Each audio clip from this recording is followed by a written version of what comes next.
and welcome to Learning Music with Pat. What I usually do when I come in is to do a little bit of a review, which I'm going to do today, and then I'm going to show you what you might be doing wrong if you're trying to teach yourself how to play. I'm just going to focus on that one thing because it's an easy fix if you're doing it.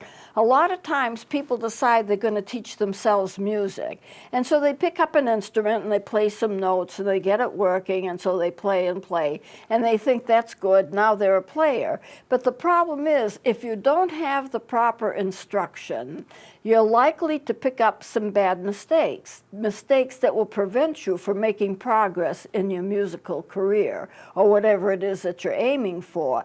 It will stop you because it'll stop you in terms of you're doing something wrong. So let me do a little bit of review first, and I know these are common errors that people make, but when you pick up an instrument, always hold on to it with your fingers down, excuse me, on the tone holes. Don't pick it up like this with your fingers sticking out. It's very easy to drop and injure an instrument, so you pick it up. Your left hand will always be on the top if it's a woodwind, and your thumb hole will be covered in the back. It's sometimes hard to see it. You can't see it when I'm playing because, of course, it's facing me. Your right hand will always be on the bottom. This is a secure way to hold the instrument. Then when you play it, you lift your fingers up and down according to what the notes are. And remember the notes, the basic notes that I started out with, B, A, G. These are the first fingers, the index, middle, and fourth finger of the left hand on top. B, A, G, with the thumb hole covered.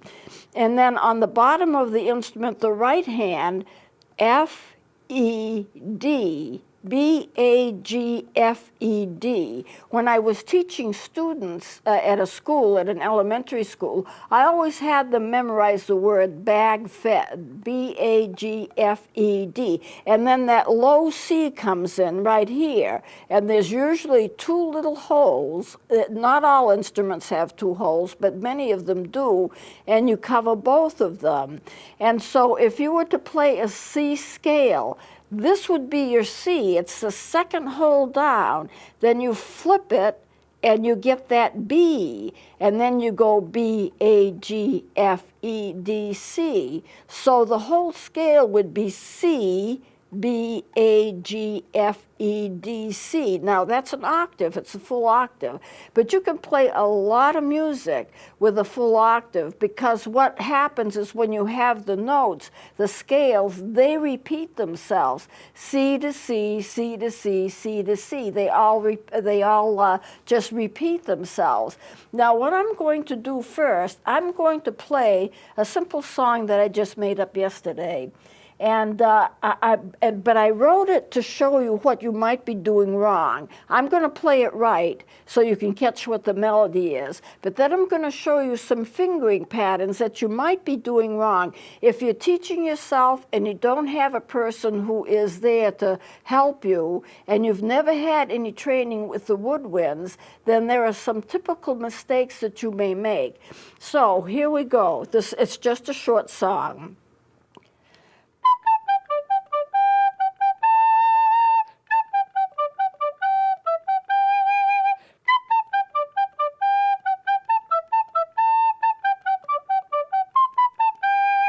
It's just a simple song, but I wrote it for a purpose.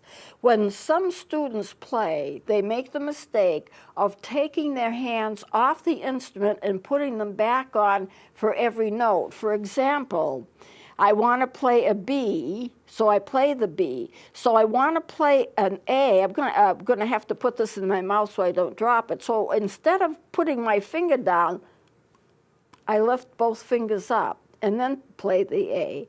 Then I lift both fingers up and then play the G. In other words, some students, and I've seen it happen, will take their hands off the instrument for every single note and then put their hands down for the next note to come.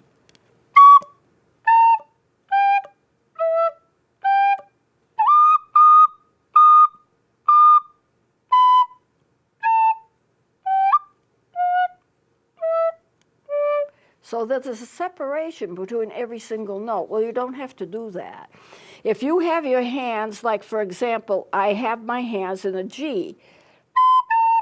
Supposing I want to play an E, that's 2 fingers down. I don't have to take these 3 fingers off and then do it all, put them all down again. They're already down, and they need to be down for that E. So instead of lifting my fingers off from the G to the E, then all I have to do is put these 2 fingers down, and I've already got the E without lifting these up first. So what some students will do, and it's one of the mistakes that students who are just beginning make, they think they have to play every note and take all their hands off the instruments to play the next note, and take their hands off the instruments to play the next note. Instead of keeping the fingers on, if you don't need those fingers for the next note, of course you're going to have to move them. But if you do need those fingers for the next note, as you would for a scale, keep them on and just add the fingers that you need. It makes playing a lot easier.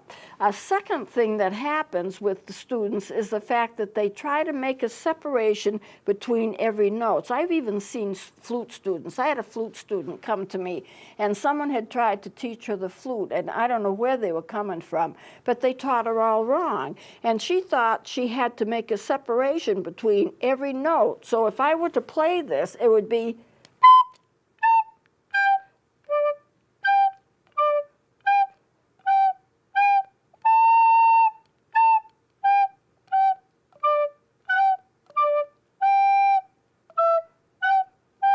and she would take little breaths between every note, but you ruin a song that way. The rule in music is you play a note and you hold it. Like for example, this G, this is a good example.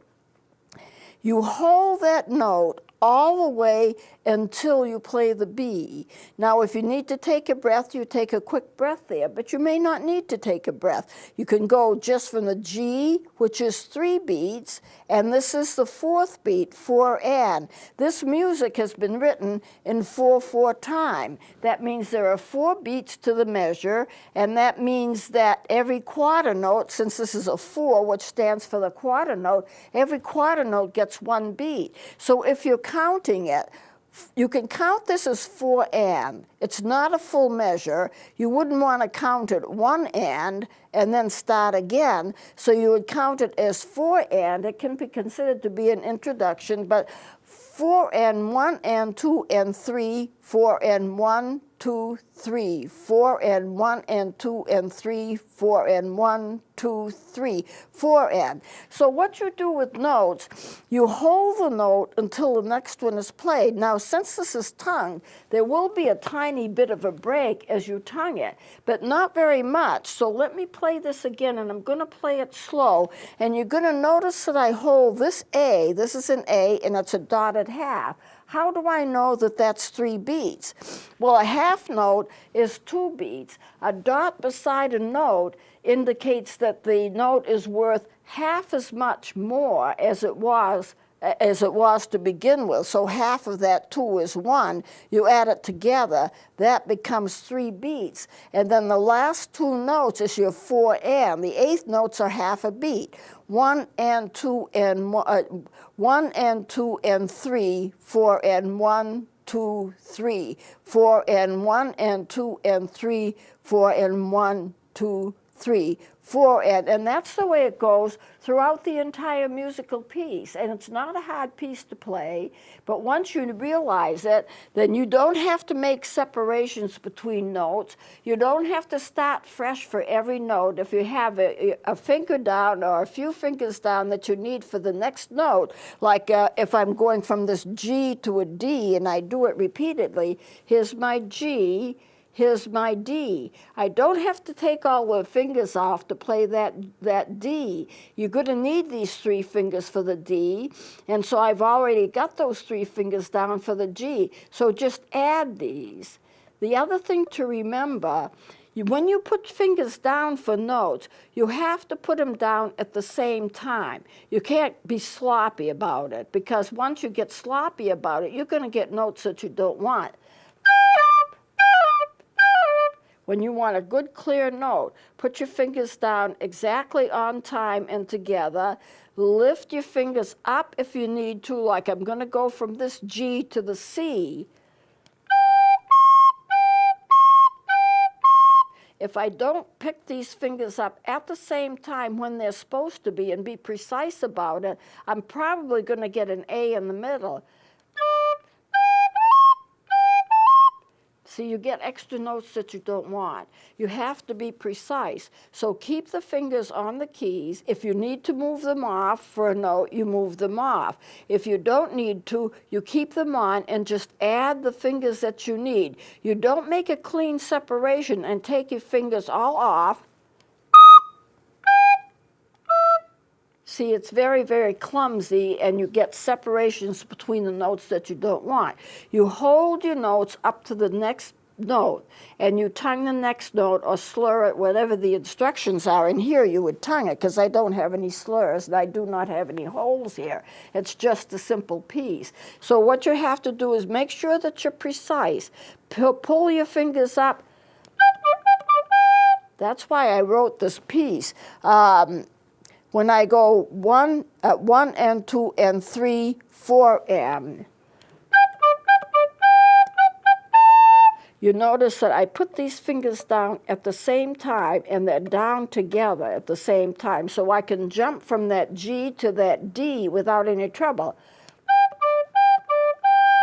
And the F sharp is this note in the middle. I told my students, you know, if you're thinking of an F sharp, think of like a little floppy-eared dog. You've got your middle one down, and these two fingers are like the floppy ears. You bring them up. And then if you want to go back to the D, F sharp to the D, you put those other two fingers down, and you do it at the same time.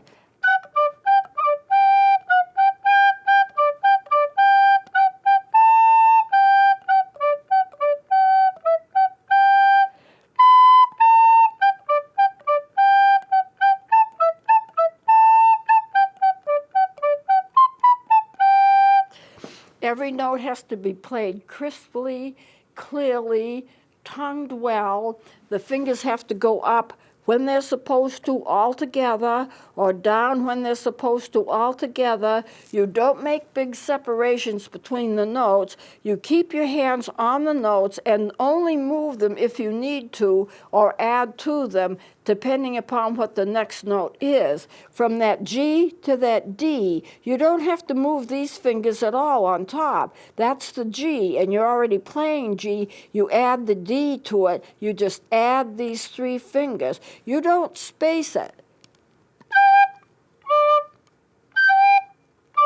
You ruin the song if you do that. You don't have to do that.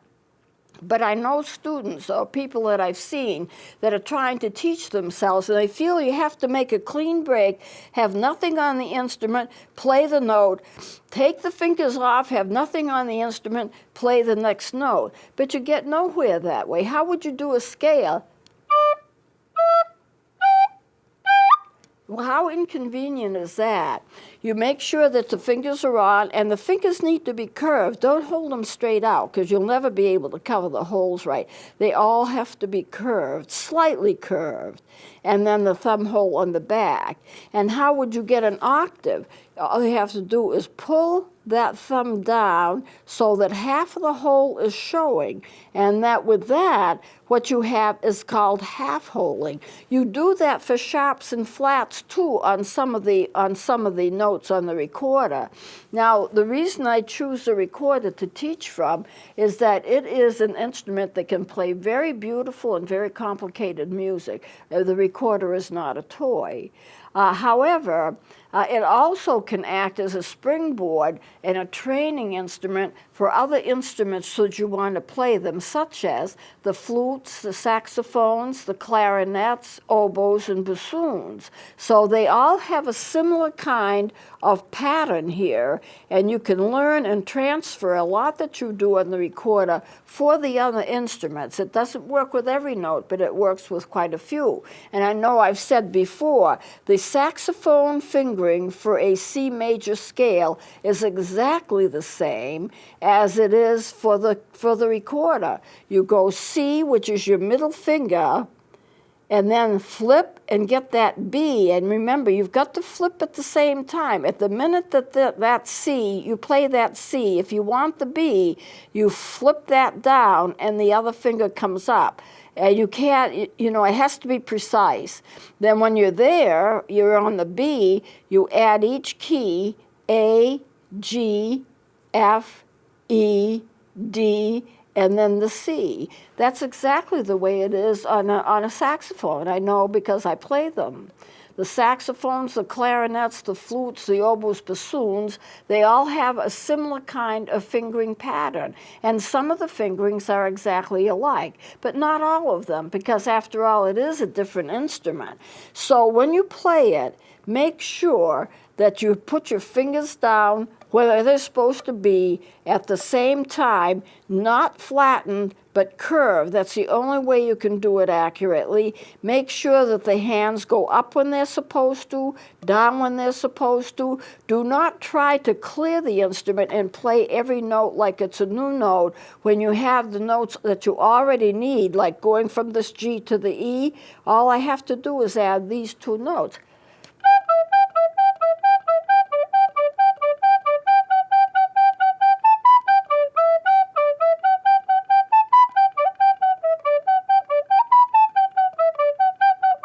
Most of the time, I have these three down because I need them for the notes that I'm playing. Not all of the notes, but some of the notes. And when I do need those notes, there's no need to lift them up and then play the next note. If you need them for the next note, just keep them down.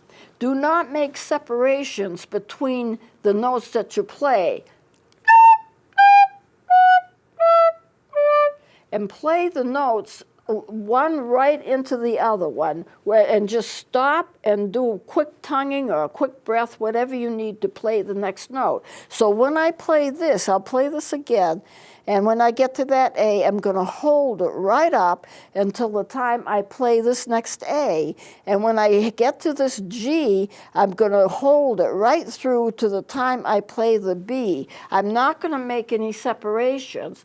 This is a kind of song that you can play any speed that you want. I haven't written down any kind of speed. I could, but there's no need to. You usually should start the practice. When you start the practice, you play it slow. I'm going to play it a little faster. It's a more interesting piece if I do that. But you work up to the speed that you want it to be.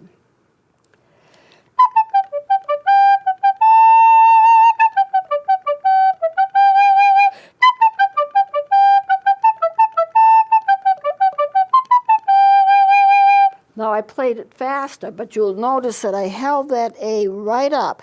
I took a little breath here, but that was a short breath, so I didn't cut anything off. The idea in music is you hold the notes for the full value of the note, unless there's some reason why you can't, like you need a breath, or there's a retard, or there's a little slash sign that tells you to stop and take a break for like a split second. With music, there is that, you know, where you play it and you retard and suddenly you stop just for a second or two, and then you keep on going after that. So there are times when you would need to make a quick break between a note, but that would be written in the music, you see. That would already be in there. If I wanted to do that, I might put a slash mark, just a couple of slash marks right there. That would mean stop for just a second, or less than a second, a fraction of a second, and then start off again, you know. So if you do need to take a break, it's either because you need a breath or the music tells you to do so. Most phrases, music is written in phrases, and most phrases are 4 measures long. 1, 2, 3, 4. And then you start again. 1, 2, 3, 4. So there's only really 2 or 3 phrases in this song, but usually they're 4 measures long, and usually you can hold your breath maybe for the 4 measures, depending upon how fast or slow it goes, and then you take a breath. Now, this is a simple song. I haven't added any phrase marks. I haven't added any retards or anything like that. We get into that with other music that I've written. But this is to show you some of the major mistakes that you might make as a new student, as a person who's trying to teach yourself and you don't have anyone to kind of shepherd you along so you know what mistakes that you may be making. It could be mistakes in fingering. Or it could be mistakes in some kind of way that you're phrasing the music, or it could be that your fingering is wrong in the sense that you're trying to take breaks when you're not supposed to take breaks, or your fingering isn't smooth. The instrument should be very smooth. I'm going to play this once again. I'm going to play it slow. And just watch the music and listen to what I'm doing, and you can see that I'm just bringing the notes right in without breaks to each other unless I take a breath, and of course I will take a breath at some point.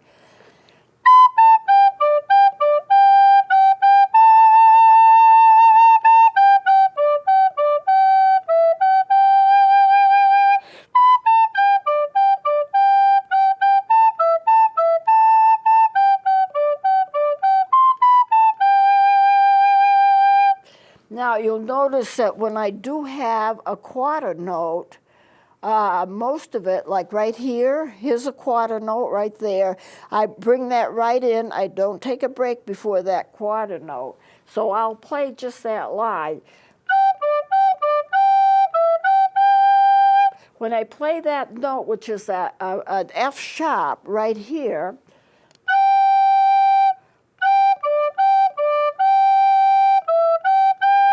I don't take breaks either before or after the note. I just play it the way it is and then just keep going. And you'll find the music is very nice that way. And you can add the speed or whatever you do later. But these are fourth, the intervals are fourths. G to the D is a fourth. F to the D is going to be a third. And so the intervals are different.